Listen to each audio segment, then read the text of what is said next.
अगर मैं आपसे पूछूं कि आपकी इच्छाएं या डिज़ायर क्या हैं, तो आप बताओगे कि एक हाई पेइंग और स्टेबल जॉब, एक अच्छी बॉयफ्रेंड हो या गर्लफ्रेंड हो, या फिर लाइफ पार्टनर हो जिसके साथ हम अच्छा जीवन जी सकें।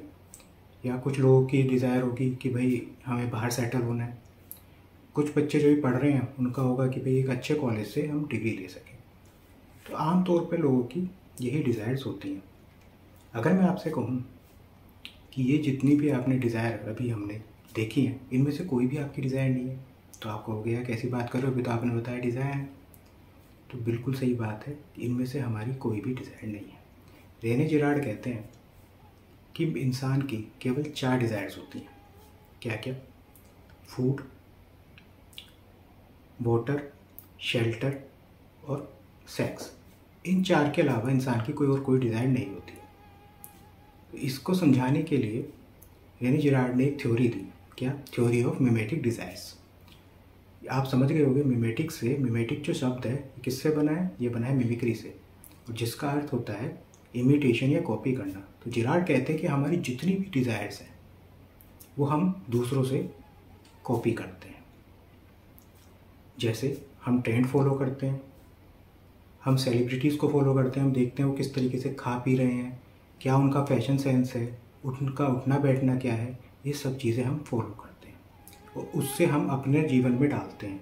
मान लो एक सेलिब्रिटी है, उस स्पोर्ट्स कार चला रहा है, तो हम उससे प्रभावित होंगे, इन्फ्लुएंस होंगे, और हम भी फिर उसी स्पोर्ट्स कार को लेने की एक अपने अंदर डिज़ायर ले आएंगे। इसीलिए मीडिया कंपनीज जो हैं सेलिब्रिटीज़ को इतना पैसा देती हैं उनके ऐड के लिए, ताकि हम उन्हें कॉपी कर सकें।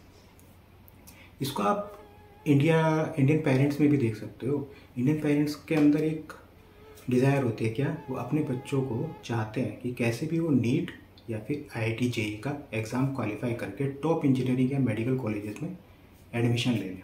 यह आपने देखा होगा सभी इंडियन पेरेंट्स में मिलेगा ये डिज़ायर। और ये कहाँ से आ रही है? इसमें ऑब्जेक्ट मायने नहीं रख रहा। ऑब्जेक्ट क्या है? IIT, उसकी कोई वैल्यू नहीं है। ऑब्जेक्ट क्या है? एम्स या टॉप मेडिकल कॉलेजेस, उसकी कोई वैल्यू नहीं है, कोई इंट्रिंसिक वैल्यू नहीं है।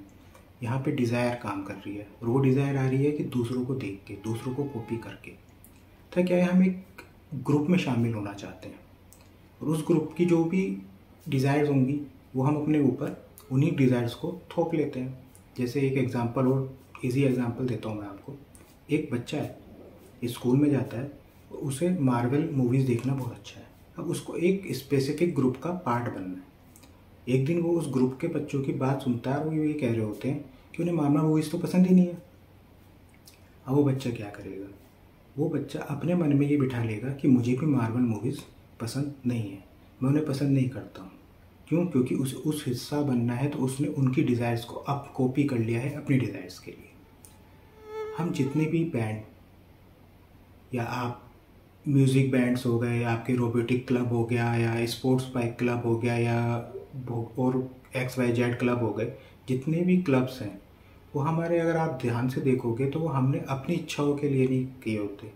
एक स्पेसिफिक ग्रुप को फॉलो करने के लिए हम उन क्लब्स से जुड़ते हैं।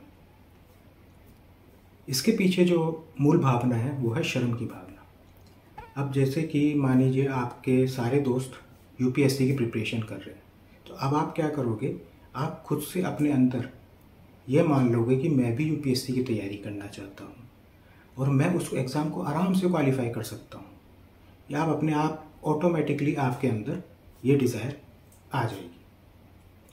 तो आज आपने क्या करना है? आपको बैठना है और विचार करना है कि क्या हमारी बेसिक डिज़ायर्स हैं जो हमारे लिए ज़रूरी है। कुछ चीज़ें हमारे डिज़ायर्स ज़रूरी हैं और कुछ हमने कॉपी की होंगी। तो देखिए आपने क्या क्या कॉपी किया। और अंत में मैं अमेरिकन फाइटर पायलट्स ट्रेनर का एक कोट करना चाहूँगा कि सुपीरियर पायलट्स जो होते हैं वो सुपीरियर जजमेंट्स का यूज़ करते हैं उस स्थिति से बचने के लिए जहाँ पे उन्हें अपने सुपीरियर स्किल्स का यूज़ ना करना पड़े। तो आपको भी अपने सुपीरियर जजमेंट का यूज़ करना है। Thank you.